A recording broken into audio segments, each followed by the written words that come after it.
جن لوگوں کی یہ شکایت ہے کہ لوگ سچ نہیں مانتے، سچ پر عمل نہیں کرتے، سچ کو قبول نہیں کرتے، ان کو میں یہی کہوں گا کہ آپ کی یہ ذمہ داری نہیں ہے کہ لوگوں سے سچ منوائیں۔ آپ کی ذمہ داری کیا ہے، میری ذمہ داری کیا ہے؟ سچ پہنچانا، سچ بولنا، سچ دکھانا، یہ ہماری ذمہ داری ہے۔ وہ ان کا معاملہ ہے کہ وہ اس پر عمل کرتے ہیں، اس کو مانتے ہیں، نہیں مانتے، یہ ہماری ذمہ داری نہیں ہے۔ ہماری ذمہ داری پہنچانا، دکھانا، بولنا، بتانا، اور ہم اپنی ذمہ داری الحمدللہ اچھے طریقے سے نبھا رہے ہیں اور نبھاتے رہیں گے، اس میں مایوس ہونے کی ضرورت نہیں ہے۔ تو میں ایک اور سچ آپ لوگوں کو دکھانا چاہتا ہوں اور بتانا چاہتا ہوں، وہ بھی آپ کی مرضی، ماننا نہ ماننا وہ آپ کی ذمہ داری ہے، ہماری ذمہ داری صرف بتانا ہے۔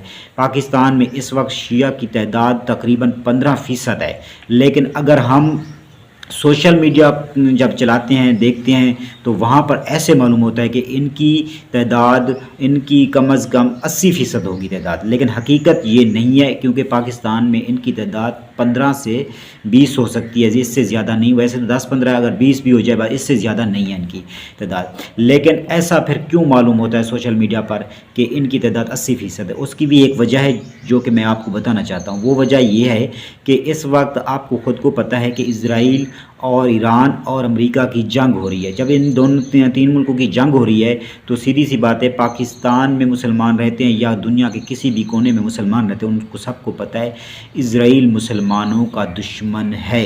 جب پتہ ہے کہ مسلمانوں کا اسرائیل دشمن ہے، مسلمان سب کے سب اس وقت ایران کی سپورٹ میں کھڑے ہیں، تو سب کو لگتا ہے کہ شیعہ کی تعداد زیادہ ہوئی۔ حقیقت یہ ہے کہ شیعہ کی پاکستان میں تعداد 15% ہی ہے، اس سے زیادہ نہیں ہے۔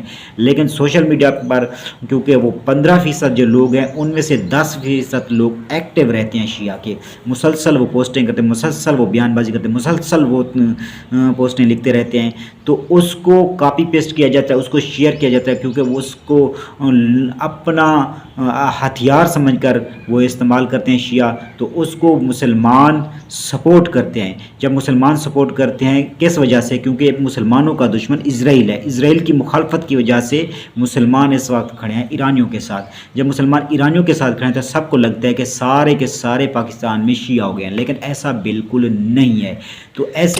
تو آپ کو میں نے ایک مثال سمجھائی، وہ اس کے بعد میں آپ کو ایک اور بات بتانا چاہتا ہوں۔ تو سب کو لگتا ہے کہ پی ٹی آئی ایک بہت مقبول جماعت ہے، بہت بڑی جماعت ہے۔ میں سمجھاتا ہوں، آپ کو بتاتا ہوں تو وہ کیسے بڑی اور مقبول جماعت ہوگی ہے۔ جیسے کہ ایک دیہڑی دار شخص ہے، اس کے ساتھ سیدھی سی بات ہے فیملی ہے، وہ جاتا ہے صبح شام کو دیہڑی لگا کر واپس آتا ہے۔ جب وہ واپس آتا ہے تو گھی مہنگا، آٹا مہنگا، دال مہنگی، سبزی مہنگی، ہر چیز مہنگی ہے، اور وہ مہنگائی کی وجہ سے پریشان ہے۔ جب وہ پریشان ہے، حالانکہ اس کا کوئی تعلق نہیں سیاست سے، حکومت سے، اس کا کسی کے ساتھ کوئی تعلق نہیں، اس کا مقصد ہے دیہڑی لگانا، اپنی فیملی کو کھانا کھلانا، اپنی فیملی کی ضروریات پوری کرنا، اس کا صرف ایک ہی مقصد ہے۔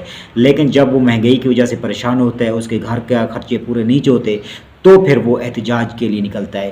تو اس کو استعمال کرتی ہیں پھر سیاسی جماعتیں، اس کو استعمال کرتی ہیں سیاسی جماعتیں یہ کہتے ہیں کہ ہمارے کارکن، ہماری مقبولیت یہ ہے۔ اس کے علاوہ دیہڑی دار کے علاوہ ایک کسان ہے، کسان کی سیدھی سے بات ہے، بیج مہنگا، کھاد مہنگی، اسپرے مہنگی، ڈیزل مہنگا، ہر چیز مہنگی۔ جب اس کو مہنگی چیز ملتی ہیں، پھر جب وہ اس کی فصل تیار ہو جاتی ہے، جب بیچنے کا ٹائم آتا ہے تو پھر اس کی فصل کی وہ قیمت اس کو نہیں ملتی۔ جب اس کو وہ قیمت نہیں ملتی تو پھر اس کے اندر ایک غصہ ہوتا ہے، آگ ہوتی ہے، اس کو جو خرچہ اس نے کیا ہوتا ہے وہ اس کو نہیں ملتا، اس کا جو خرچ ہے اس کو وصول نہیں ہوتا، اس کی وجہ سے وہ بھی احتجاج کا حصہ بن جاتا ہے۔ اس کے علاوہ صنعت کار ہے، صنعت کاروں کی جب صنعت بند ہو جاتی ہے، ان کی ضرورت کی مٹیریل ان کو نہیں ملتے، تب وہ بھی پریشان ہوتے ہیں، تب وہ بھی احتجاج کرتے ہیں۔ اب یہ 3 قسم کے لوگ ہیں، حالانکہ ان کا کسی سیاسی جماعت کے ساتھ کوئی تعلق نہیں ہوتا۔ جب ان کا کسی جماعت کے ساتھ کوئی تعلق نہیں ہوتا تو پھر سیاسی لوگ ان کے پاس جاتے ہیں، ان کو جمع کرتے ہیں، جمع کرنے کے بعد یہ ایک احتجاج کی شکل میں سامنے لے کے آتے ہیں۔ جب سامنے لے کے آتے ہیں، کیونکہ کسان، صنعت کار اور مزدور کے پاس کہاں ٹائم ہے کہ وہ اپنی جماعت کھڑی کرے، وہ قیادت کرے، وہ احتجاج کو لیڈ کرے، کیونکہ اس کو لیڈ کرنے کے لیے کسی قیادت کی ضرورت ہوتی ہے۔ جب اس کو ضرورت ہوتی ہے تو اس کو استعمال کرتی ہیں پاکستان پاکستان میں یا دنیا میں کسی کونے میں بھی سیاسی جماعتیں اس کو استعمال کرتی ہیں، پھر وہ ایک کراؤڈ جمع کرتی ہے، ایک احتجاج کے لیے ایک بڑا اجتماع یعنی کہ جمع کرتی ہیں، ایک بڑا ٹولہ، ایک بڑا گروہ جمع کرتی ہیں، پھر وہ سڑکوں پر نکلتے ہیں، پھر وہ جلسے کی صورت میں ہوتے ہیں، پھر روڈ بند کرتے ہیں، پھر وہ ایک تاثر دیتے ہیں کہ یہ سب کے سب ہمارے کارکنان ہیں۔